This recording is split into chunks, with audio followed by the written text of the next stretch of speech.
Good morning, student. Welcome to chemistry class. As you know that hydrocarbon chapter is continue, and in hydrocarbon chapter we studied earlier class preparation property of alkanes and preparation of the alkenes and physical property of the alkanes. Now in today class we will see the isomerism in alkenes and chemical properties of the alkanes. Now isomerism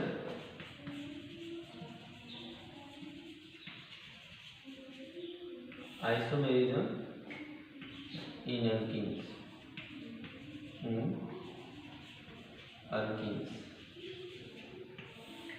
Okay, alkenes.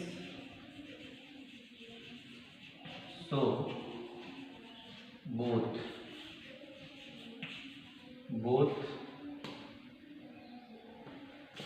structural and stereoisomerism.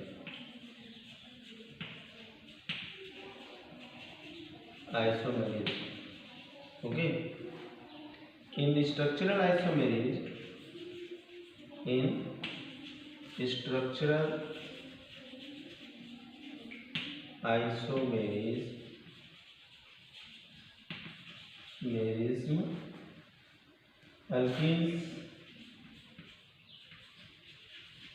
alkenes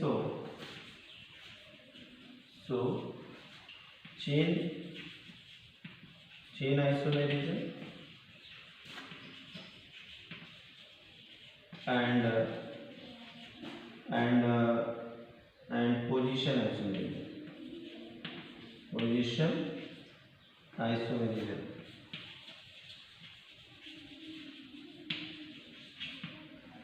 isomerism. ठीक है, example हम लोग देख लेते हैं कि suppose यहाँ पे CH3 CH2 CH double bond CH2 है, इसका नाम होगा पेंटीन 1 लिख सकते हैं। यहाँ पे अगर हम ऐसे लिख दें, ब्रांड कर दें CH3 CH double bond CH2। Okay, तो क्या हो जाएगा 3 मेथिल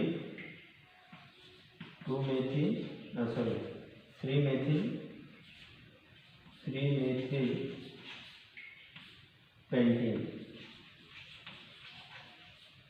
ओके, 3 मेथिल पेंटीन। तो ये हमारा हो गया chain isomerism.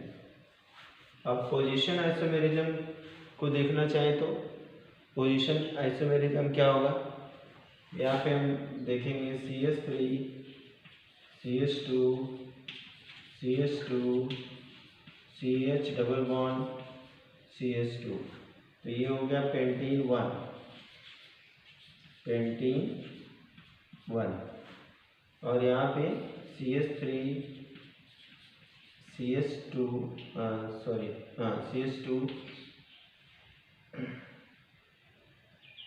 CH double bond CH3, ये हो गया पेंटीन 2।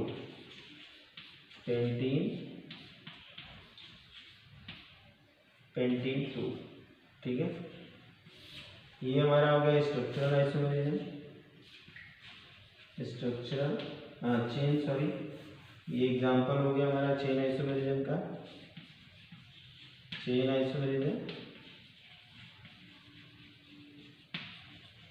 और ये हमारा हो गया पोजीशन आइसोमेरिज्म। किसका हो गया? Position isomerism. ठीक है, तो इस तरह से जो है कि ये चेन और पोजीशन आइसोमेरिज्म भी शो करता है। नोट कर लीजिए फटाफट इसे। इसके बाद हम लोग देखेंगे कि ये किस तरह से ज्योमेट्रिकल आइसोमेरिज्म शो करता है। हमने यहाँ पे ये देख लिया कि स्ट्रक्चर आइसोमेरिज्म एल्कीन शो करता है, उसमें से चेन आइसोमेरिज्म और पोजीशन आइसोमेरिज्म। ठीक है। चेन आइसोमेरिज्म में यहाँ पे हम क्या देख रहे हैं कि यहाँ ब्रांचिंग हो रही है, ये चेन आइसोमेरिज्म हो गया। यहाँ पे हमने देखा कि डबल बॉन्ड की पोजीशन चेंज हो रही है, पहले कार्बन से दूसरे कार्बन पे आ गया, तो इसको हम पोजीशन आइसोमेरिज्म कहते हैं। बात समझ आ गई होगी। नेक्स्ट अब हम देखते हैं स्टीरियो आइसोमेरिज्म कैसे शो करता है। ठीक है, इसको इरेज करते हैं।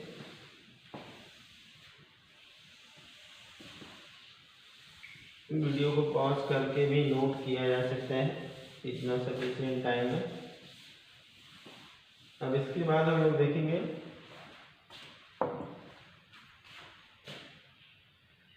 Alkenes can show geometrical isomerism, geometrical isomerism.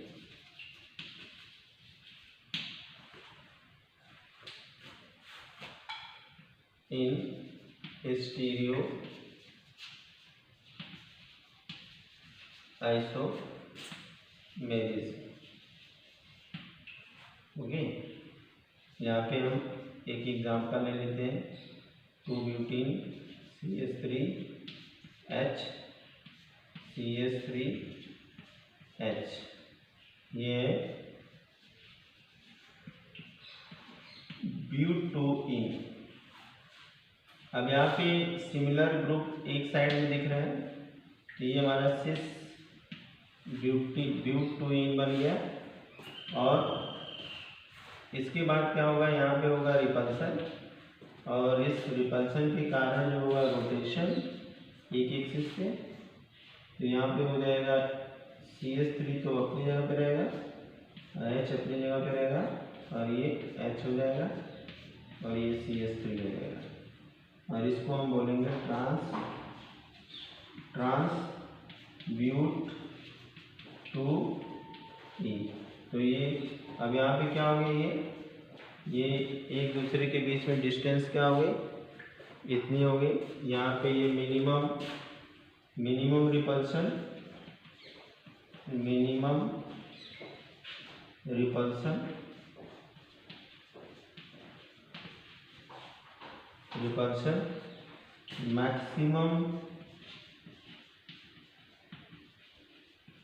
Maximum stability.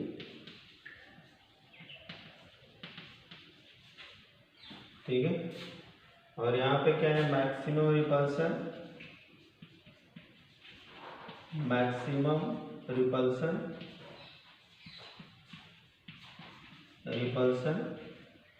Minimum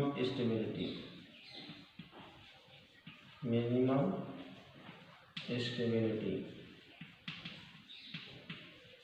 और यहाँ पे है low boiling point, low melting point and boiling point. यहाँ पे क्या हो जाएगा, high melting point and boiling point. Okay, हो गया, ये नोट कर लीजिए फटाफट। और यहाँ पे हमने क्या देखा कि मेल्टिंग पॉइंट बॉइलिंग पॉइंट लो हो गया।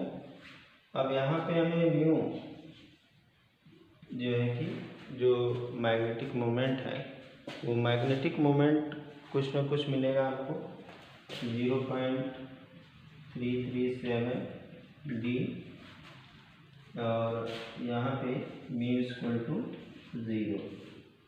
यहाँ पे मैग्नेटिक मोमेंट या डाइपोल मोमेंट, यहाँ पे डाइपोल मोमेंट 0 है, और यहाँ पे डाइपोल मोमेंट समथिंग है कुछ। ठीक है, तो इस तरह से हमने देख लिया कि ये हम लोग एक बार पढ़ भी चुके थे, एक बार रिवाइज हो गया कि ये सिस और ट्रांस दो आइसोमर बनाता है। इसमें सिस जो होता है, इसमें मैक्सिमम रिपल्सन होता है, क्योंकि सिमिलर ग्रुप आमने सामने होते हैं, स्टेबिलिटी इसकी लो होती है, और मेल्टिंग पॉइंट बॉइलिंग पॉइंट भी लो होता है, मगर डाइपोल मोमेंट हाई होता है। ट्रांस में क्या है, ट्रांस 2-ब्यूटीन बन गया, यहाँ पे डायगोनल कंडीशन हो गई, एक दूसरे के अपोजिट हो गए, तो ये इसको कैंसिल कर दिया, ये इसको कैंसिल कर दिया, तो यहाँ म्यू की वैल्यू 0 हो गई। मिनिमम रिपल्सन, मैक्सिमम स्टेबिलिटी और high melting point, boiling point हो गया। ठीक है, चलिए इसको नोट कर लीजिए। इसके बाद हम लोग केमिकल प्रॉपर्टी पे आते हैं। जल्दी जल्दी नोट करना है, इसका हम लोग को केमिकल प्रॉपर्टी पढ़ना है। ठीक है, वीडियो को पॉज करके भी नोट कर सकते हैं। चलिए इसको इरेज करते हैं, हम लोग अब आएंगे केमिकल प्रॉपर्टी पे। Chemical property,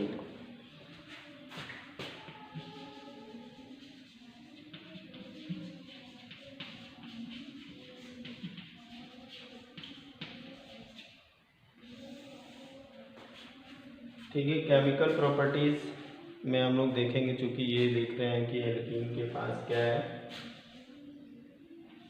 double bond.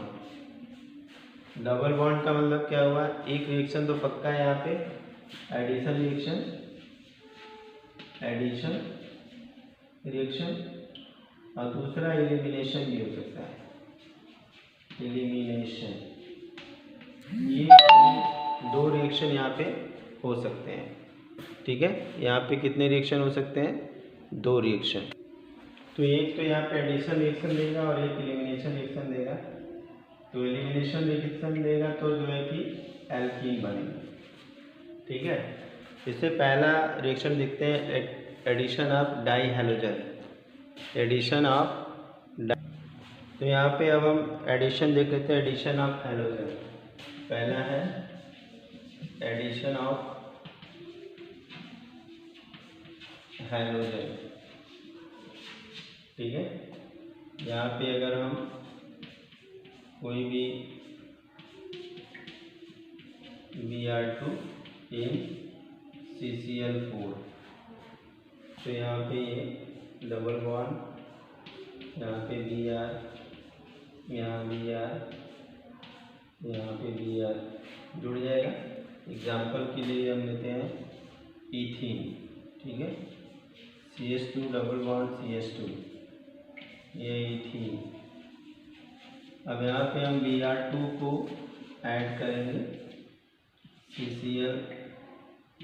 CCl4, तो यहाँ पे क्या बनेगा, H2C Br single bond H2 Br 1,2 die bromo ethene. ठीक है, ये हो गया एडिशन रिएक्शन। अब इसके बाद एडिशन ऑफ, नेक्स्ट हम देखेंगे addition of alkyl halide, addition of halogen acid. Second है एडिशन ऑफ हैलोजन एसिड, यानी यहाँ पे HX की बात हो रही है। ठीक है, HX कैसे इसके अंदर जुड़ेगा हम लोग यहाँ पे देखेंगे। यहाँ पे अगर हमारा डबल बॉन्ड है, ठीक है, और यहाँ पे हमारा HX है, ये प्लस है, ये माइनस है। अगर एरो इधर की ओर जाता है तो यहाँ माइनस आएगा, तब ऐसे कंडीशन में ये यहाँ पे जुड़ेगा। अगर एरो इधर की ओर जाता है तो यहाँ पे प्लस आएगा, माइनस आएगा, सॉरी, यहाँ पे माइनस चार्ज आएंगे और यहाँ पे ये हो जाएगा। ठीक है, और इसके अपोजिट वाले पे कार्बन पे हाइड्रोजन चला जाएगा। तो यहाँ से हो गया ये Br, ठीक है, और यहाँ पे हो जाएगा, सॉरी, यहाँ पे हो जाएगा X, यहाँ पे हो जाएगा Br, और ये हो गया बॉन्ड इसके। ठीक है, अब एग्जाम्पल को जरा देख लेते हैं, इरेज कर देते हैं इसको। नोट हो जाए तो बस नेक्स्ट पे आ जाते हैं हम लोग। सपोज कि हमने यहाँ पे CH2 डबल बॉन्ड CH2 यहाँ पे HBr ले लिया और यहाँ पे हम एडिशन कर रहे हैं तो यहाँ पे CH3 CH2 Br। यहाँ पे हमने एरो को इधर ट्रांसफ़र किया, हाइड्रोजन को यहाँ ट्रांसफ़र किया, इसके ऊपर प्लस है, इसके ऊपर माइनस आएगा, इसके ऊपर प्लस आएगा, ये माइनस है, एक दूसरे के अपोजिट आ जाएंगे। लेकिन अगर इन case of but in case of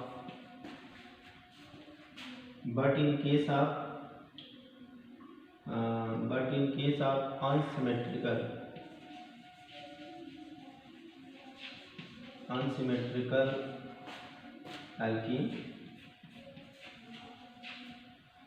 addition of halogen acid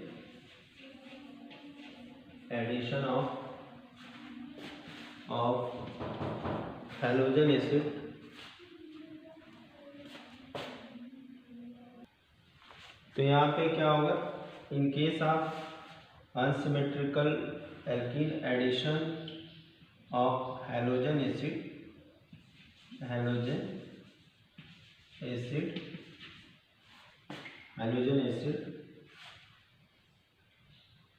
addition of halogen acid occur by, और यहाँ पे अकॉर्डिंग टू लिखे, according to Markovnikov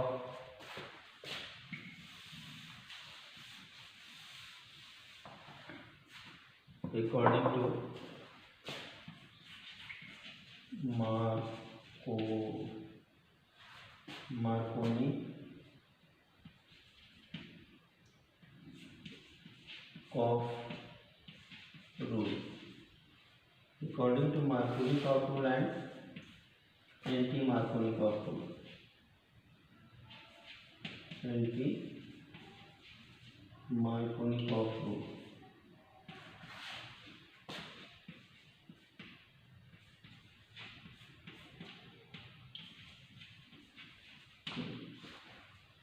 अब यहाँ पे मार्कोनिकॉव रूल क्या है ये देखेंगे हम लोग।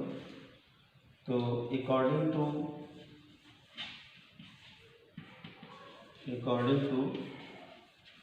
Markovnikov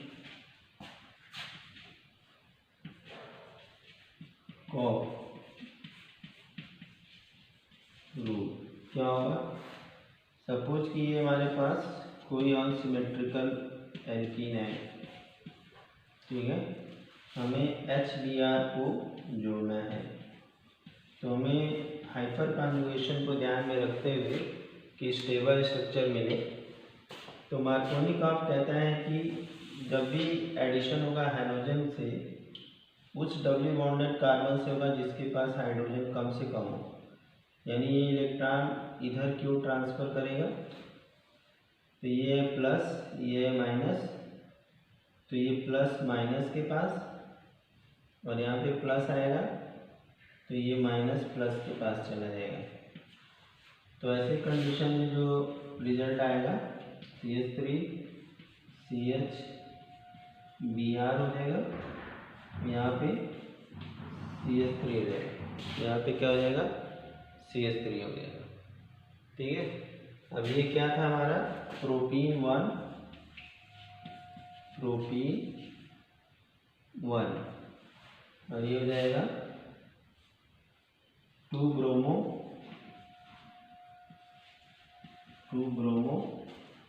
propane,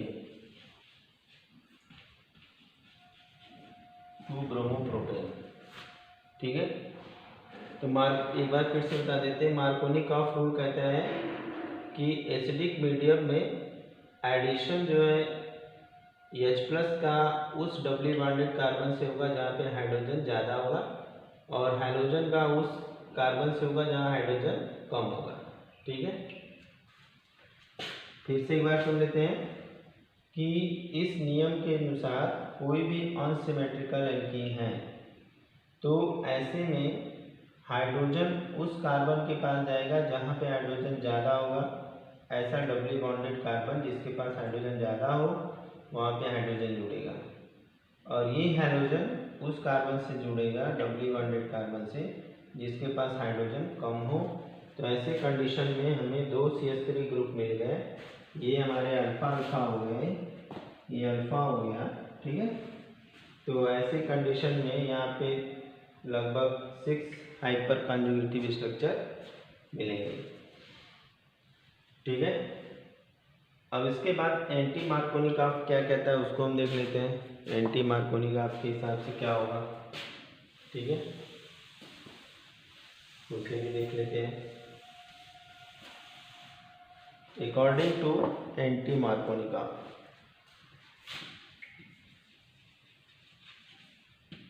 according to anti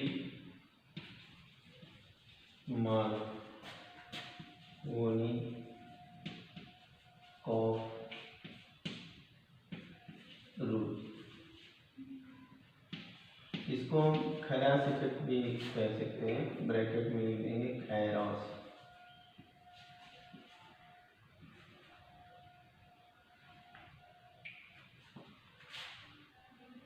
effect, ठीक है। इसको पेरोक्साइड इफेक्ट या खरास इफेक्ट भी बोलते हैं, KHARA खरास इफेक्ट और पेरोक्साइड इफेक्ट, पेरोक्साइड इफेक्ट, ठीक है। इसमें ये जस्ट इसका नाम ही है एंटी मार्कोनी का। एंटी मीन्स अगेंस्ट ये जा रहा है, कह रहा है कि अगर हम यही रिएक्शन सेम जो यहाँ रिएक्शन हुआ है इसी रिएक्शन को अगर हम लेते हैं, यहाँ पे हम HBr लेते हैं और यहाँ पे हम H2O2 ले लेते हैं या Na2O2 ले सकते हैं या C6H5OC6H5 ले लें, इनमें से कोई भी ले लेते हैं। तो ऐसे कंडीशन में क्या होता है कि इलेक्ट्रॉन इधर क्यों ट्रांसफ़र होता है, यहाँ प्लस आता है यहाँ माइनस आता है, ये प्लस है ये माइनस है, तो प्लस माइनस के पास और माइनस प्लस के पास, तो यहाँ पे CH3 CH2 CH2 Br बनेगा। तो एंटी मार्कोनी काप के हिसाब से 1 ब्रोमोप्रोपीन बनेगा, 1 ब्रोमोप्रोपीन, ठीक है, 1 ब्रोमोप्रोपीन। मार्कोनी काप के हिसाब से ये स्टेबल है और एंटी मार्कोनी के हिसाब से ये स्टेबल है। इस रिएक्शन को हम हाइड्रोजन पेरोक्साइड या सोडियम पेरोक्साइड और या जो है कि बेंजाइल पेरोक्साइड के प्रेजेंस में अगर कराते हैं तो यहाँ पे ये रिएक्शन जो ब्रोमीन है वो फर्स्ट पोजीशन पे जाकर के जुड़ जाएगा, ठीक है। और यहाँ पे क्या होगा कि ये इसके अपोजिट होगा, जिधर इलेक्ट्रॉन जाएगा उसके अपोजिट हाइड्रोजन जाएगा और जिधर इलेक्ट्रॉन जाएगा उस साइड में हाइड्रोजन जाएगा, ठीक है। एंटी मार्कोनी काप और मार्कोनी काप दोनों एक दूसरे के अपोजिट हैं। यहाँ पे हमने एसिड के अलावा कुछ भी नहीं लिया है, यहाँ पे हमने एसिड के अलावा इन तीनों में से कोई एक ले लेंगे तो ये बन जाएगा, ठीक है। चलिए इसको नोट कर लीजिए। तो मार्कोनी काप और एंटी मार्कोनी काप रूल को याद रखना है। अब यहाँ पे एडिशन ऑफ सल्फ्यूरिक एसिड क्या है, इसको इरेज करते हैं। ऐसा हमें मार्कोनी काप और एंटी मार्कोनी काप वहीं लगाना है जहाँ पे अनसिमेट्रिकल कंडीशन हो। अनसिमेट्रिकल का मतलब होता है कि कंपाउंड दो इक्वल पार्ट में डिविजिबल ना हो, कंपाउंड दो इक्वल पार्ट में डिविजिबल ना हो, ठीक है। तो यहाँ पे हम लोग अब नेक्स्ट देख लेते हैं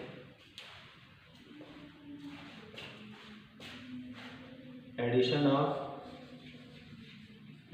ऑफ सल्फ्यूरिक एसिड।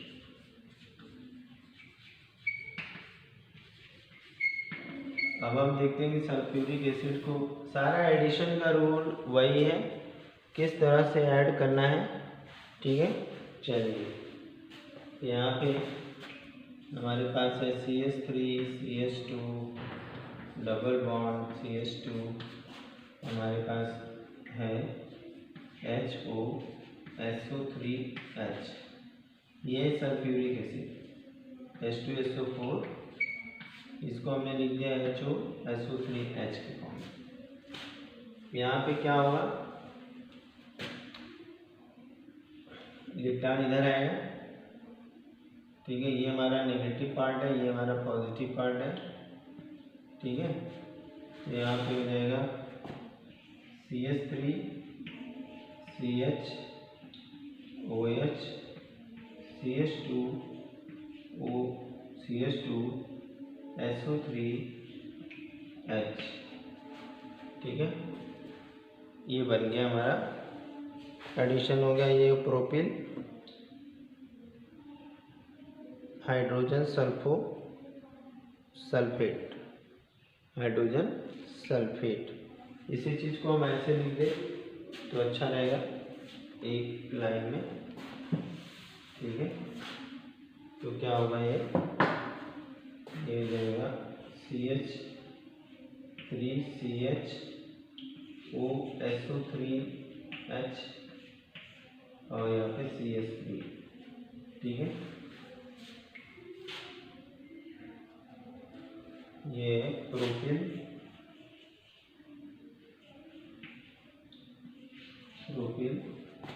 हाइड्रोजन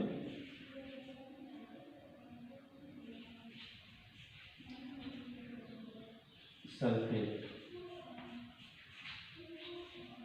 ठीक है, प्रोपिल हाइड्रोजन सल्फेट। नेक्स्ट, अब एडिशन ऑफ वाटर,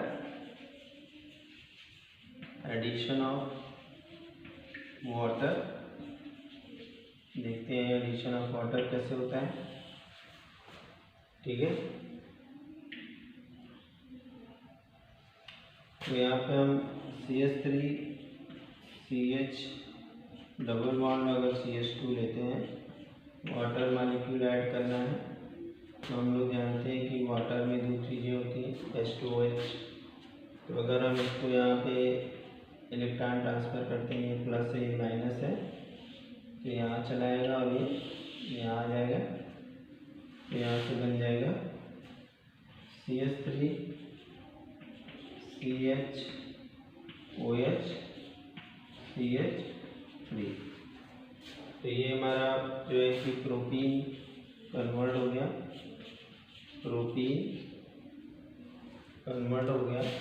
प्रोपेनॉल में, प्रोपेन टू ऑल। ठीक है, इसको नोट कर लीजिए फटाफट। इसके बाद हम लोग एडिशन देखेंगे।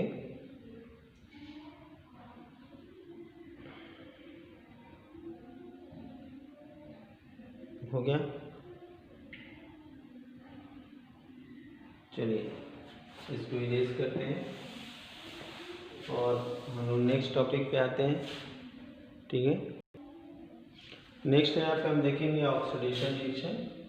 इसमें हम किसी भी एल्कीन का ऑक्सीडेशन कैसे करते हैं, CH2 plus H2O plus nascent oxygen ले लेते हैं और यहाँ पे अल्कलाइन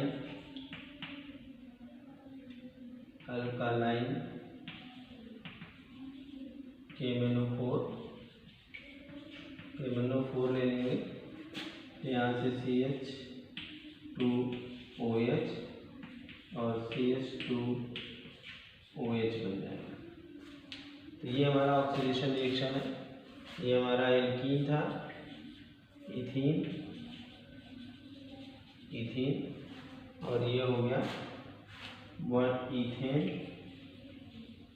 इथेन 1 2 डाइऑन, 1,2 डाइऑन।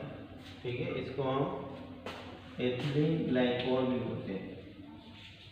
एथिलीन सामान्य भाषा में ग्लाइकॉल, इसको हम एथिलीन ग्लाइकोल भी बोलते हैं। ठीक है, अब इसके बाद यहाँ पे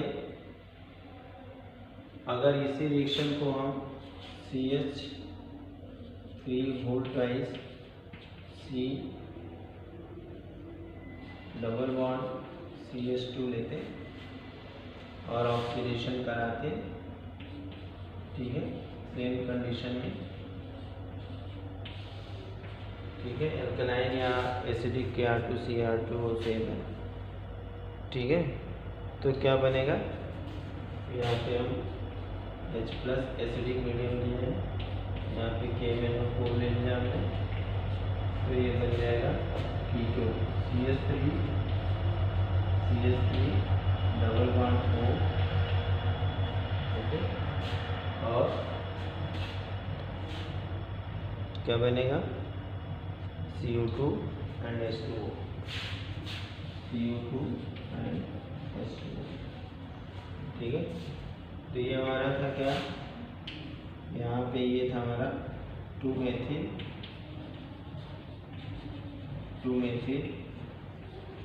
प्रोपीन 1, और ये बन गया प्रोपेनॉल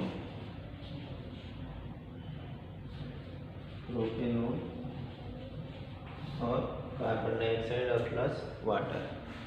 तो इस तरह से हम लोगों ने देख लिया यहाँ पे कि ऑक्सीडेशन करते हैं तो क्या होता है। ठीक है, अगर केवल ये होता है CH3 CH2 double bond CH2 होता है, और यहाँ पे हम लोग ऑक्सीडेशन करते, ठीक है, इसका ऑक्सीडेशन करते KMnO4 के प्रेजेंस में। ठीक है, यहाँ पे अगर हम ऑक्सीडेशन करते हैं, यहाँ पे KMnO4 लेकर के KMnO4 इन एसिडिक मीडियम, तो यहाँ पे CH3 COOH बन जाता है, और इसके साथ